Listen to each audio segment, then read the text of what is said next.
It was at around 5:30 in the morning, outside a Virgin Active gym in Nelspruit, when gunshots shattered the silence. A young doctor collapsed in the parking lot, a promising life cut short in a calculated act of violence. This is the story of Dr. Nondumiso Nkosi. Let's get into it. Dr. Nondumiso Evidence Nkosi was born on the 17th of May in 1990 near Mbombela in Mpumalanga Province. Mbombela is also known as Nelspruit. At the time of her passing in November 2024, she was 34 years old.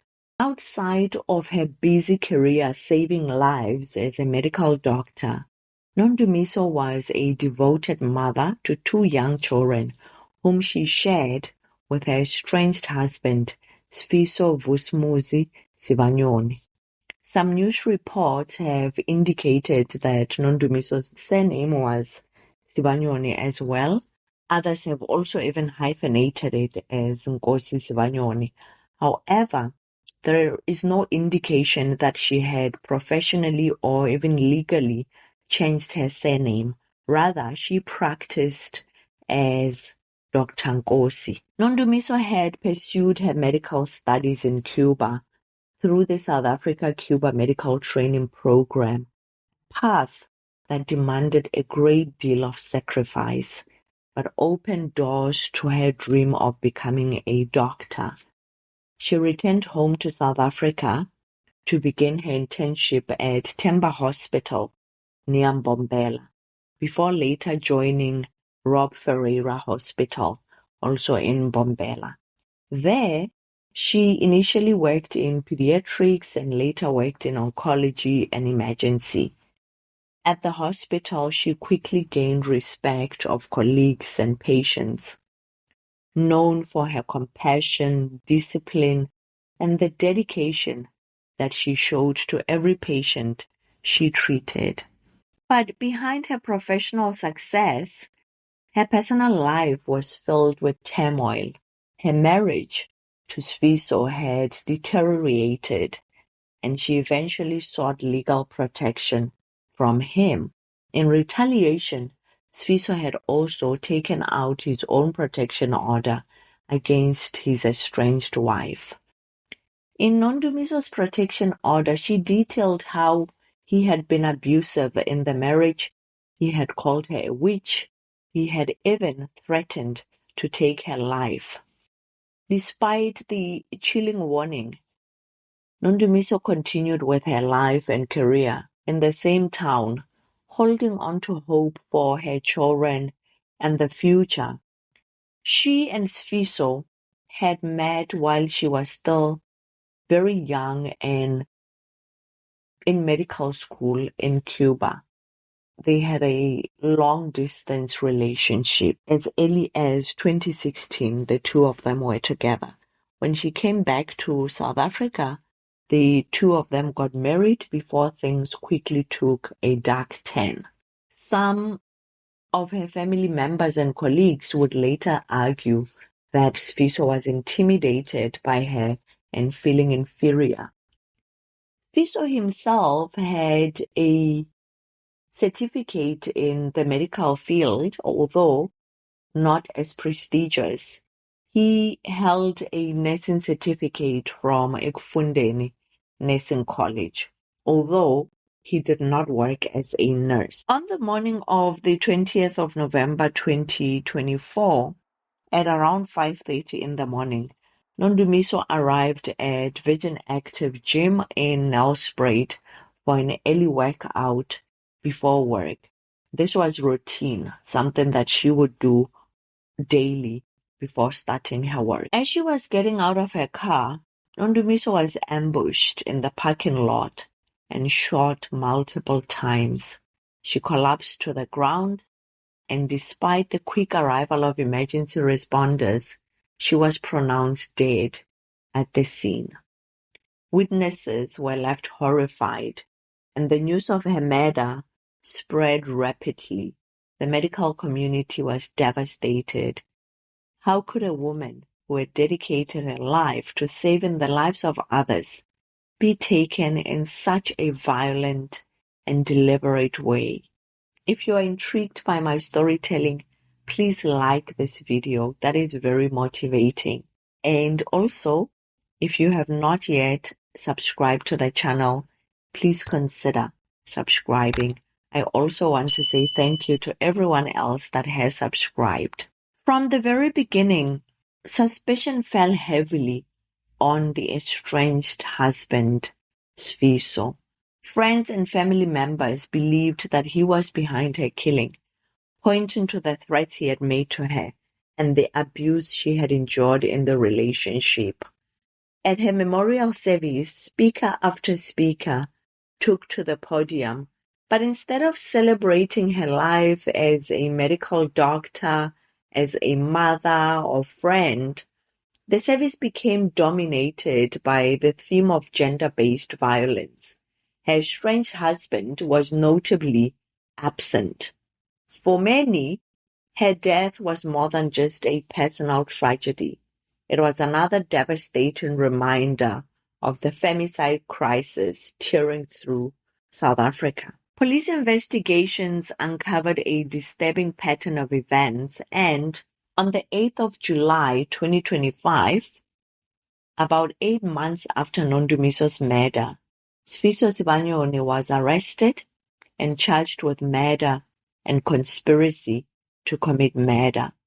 According to a key witness that came forward to assist police in this case, Sifiso had once visited him, accompanied by his brother, seeking Muti or to be introduced to someone who could help with Muti to kill his wife.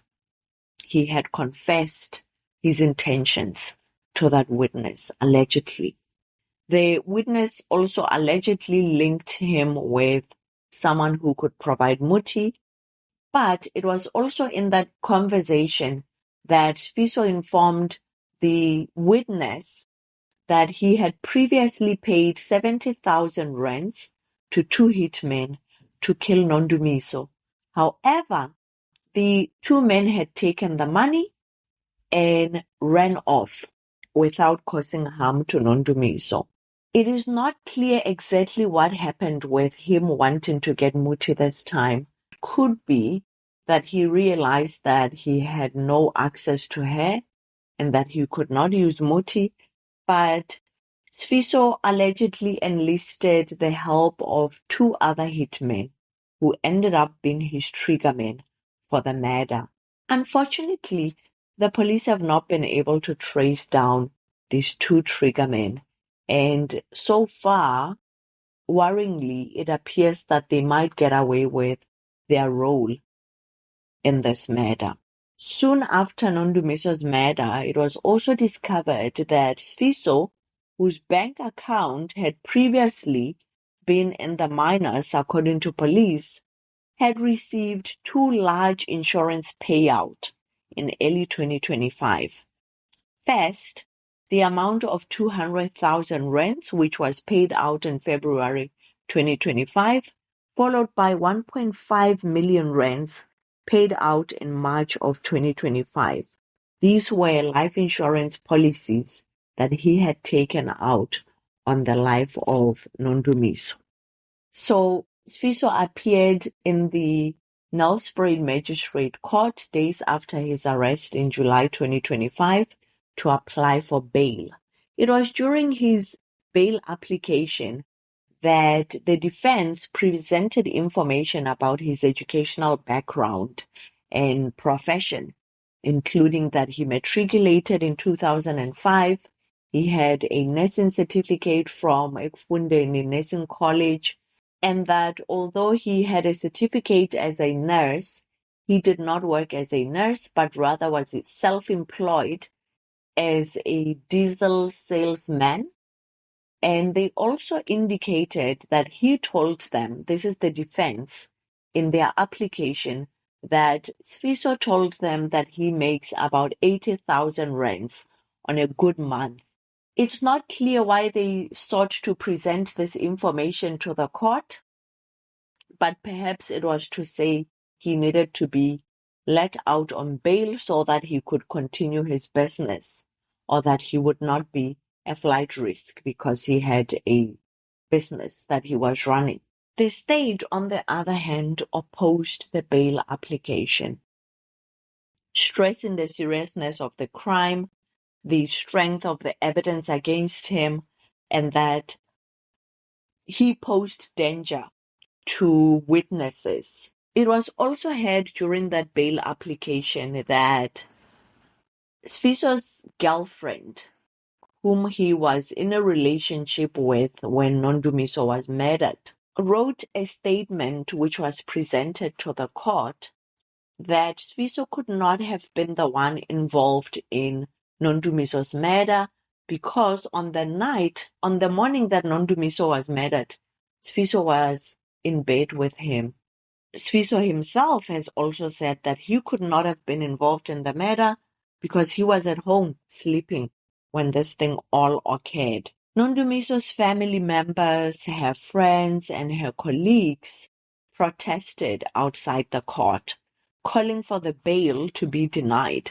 In the end, the magistrate denied him bail, stating that his release would endanger the public and disrupt public order due to the protests and anger against him. And the matter was postponed for further investigation, at which the public is watching closely to see when the trial is going to begin, what other evidence is going to be presented at trial that has not been made public, because once again, this is a pre-trial case, which means some of the evidence has not yet been made public. So we can only wait and watch and hope that justice will be served for Dr. Nondumiso Nkosi. That is it for today's case. Thank you so much for watching. Please do let me know what you think of this case in the comment section. Thank you, and I will see you hopefully in the next one.